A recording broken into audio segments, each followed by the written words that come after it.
We're joined right now by Brian Norcross, who is a CBS News hurricane analyst. He's joining us from our sister station, WFOR, in Miami. Brian, 105 years ago, this month, 1900, deadly hurricane takes out 6,000 people in Galveston. How does that compare to this?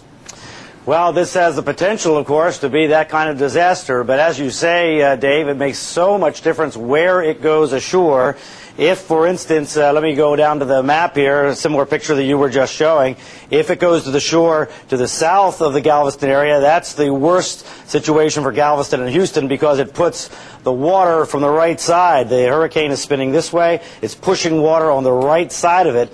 So that puts the big storm surge into Galveston. If it goes to the right, and it is edging a little to the right up in here, that's still going to be a very bad hurricane in the Galveston-Houston area, but not as bad in terms of the water, and it puts that devastating water further east, Beaumont, and even pushes even more water toward New Orleans, although not like Katrina-type water, but more water in that direction. So Beaumont, Port Arthur, major petroleum processing areas could be in a significant amount of danger. But let me ask you this. Is there a Katrina scenario for places like Galveston where the storm is not as intense, but we wind up seeing a wall break, leakage, and major flooding? Well, remember, in the Houston area, it's a very complicated place full of harbors, and water will be pushed up into Galveston Bay.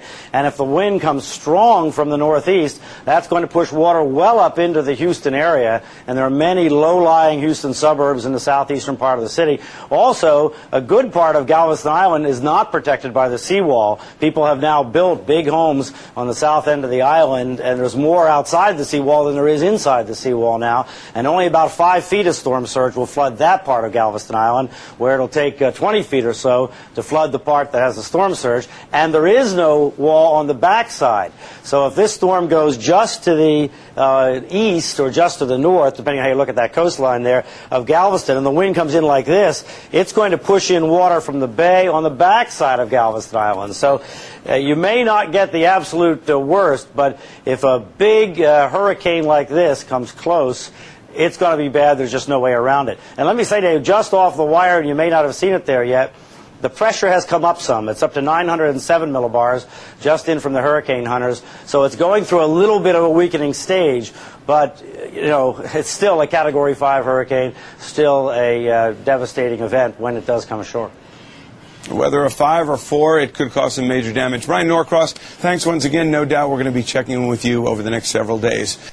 With Hurricane Rita looming, Texas is not taking any chances. A massive emergency plan has been put into action that includes widespread evacuations of more than 1 million people. This morning I spoke with Admiral Larry Harrith, who's coordinating the federal response to Rita, and Steve McGraw, the Texas Homeland Security Director, whom I asked about the evacuations.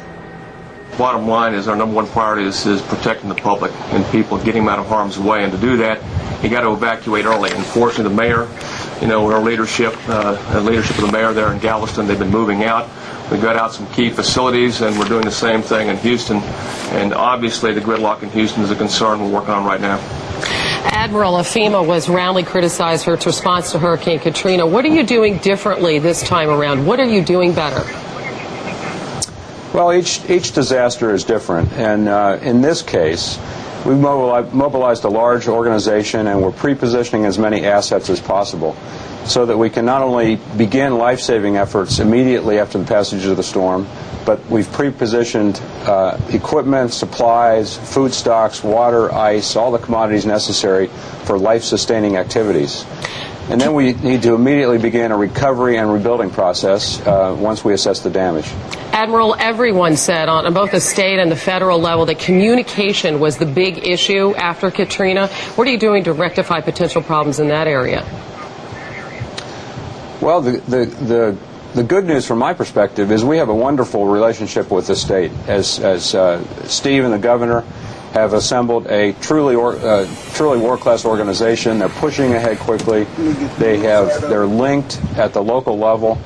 We, at the federal level, are very well connected to the state at the State Operations Center. We have exchange liaison officers. We're tightly wired. And so I think the communication between our organizations to make sure that we put people and processes and equipment in place to prevent and minimize damage, and then respond to any damage that we assess afterwards is the important key.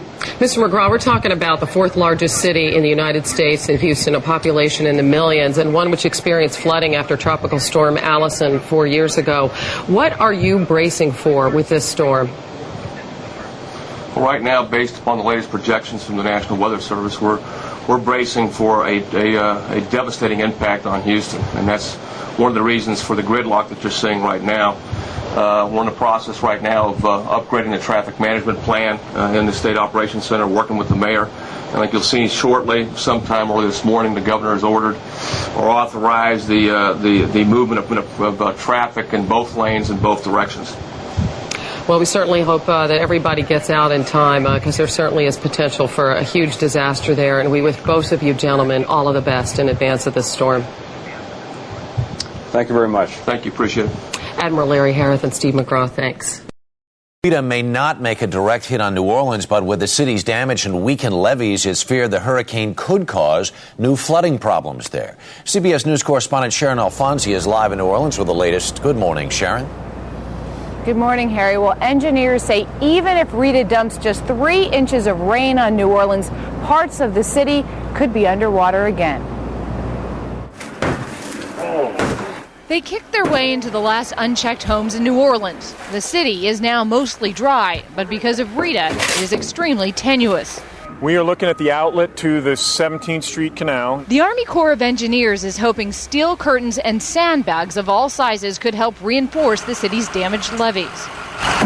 People are very motivated and want to impose their will on Mother Nature here. Mother Nature may give New Orleans a break, but it might not matter. Forecasters don't think Rita will hit the city head-on, but even a glancing blow could swamp it again. With 3 inches of rain, we might get flooding 2 feet level, maybe 3 or 4 feet if we got 6 inches of rain. Hurricane experts say the problem wasn't an overflowing storm surge during Katrina. They now say the levees simply broke. There's catastrophic structural failure of the levee systems. But with another hurricane threatening, those charged with securing New Orleans stress it may be too early for finger pointing and too late to fix the levees. All the things that people will talk about and changes are being made to in the months and years to come. But right now, this is real, and we'll deal with it. And this time, 500 buses have been brought in to help with evacuations, but the city is practically empty. So on the first bus yesterday morning, there was just one evacuee. Harry? Sharon Alfonsi live in New Orleans. Thanks.